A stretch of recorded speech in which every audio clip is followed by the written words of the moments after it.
خبر مفرح لكل المغاربة وصادم لكبرانات الجزائر والتبون اللي خلاهم هذا الخبر غيضربوا ريوسهم مع الحيوط.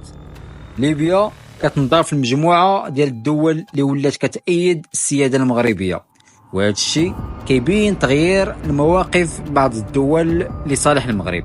يعني ليبيا كتعترف بسيادة المغرب لصحرائها والصحراء مغربية. محاولة الجزائر مستمرة، الجزائر باينة كتحاول بكل الطرق باش تأثر على هذا الملف عن طريق منابر إقليمية ودولية. كما كتعرفوا المنابر الإعلامية من الجزائر فاسدة، وكل مرة كيخرجوا بشي كلام ما كيكون غير صحيح وغير كيدويو كالرعاوين، كيبغوا يجبدوا غير المشاكل.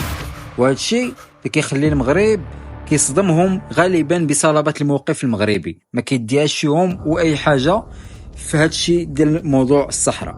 دور المغرب في الاستقرار ديال المنطقه كيخلي الازمه الليبيه كوسيط محايد كيبين الالتزام ديالو بحلول سلميه، وهذا الشيء كيزيد يعزز المكانه ديالو كشريك موثوق في المنطقه. على قد ما الجزائر كدير مجهودات باش تعيد الملف الصحراء للنقاش في مجلس الامن، كيبقى غياب التطورات الجديدة في ملف نقطة ضعف ديالها قدام المجتمع الدولي.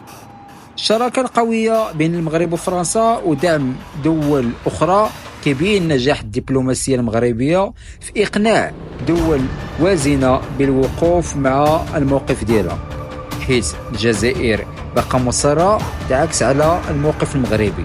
كيبان أن الواقع الدولي كيدعم المغرب.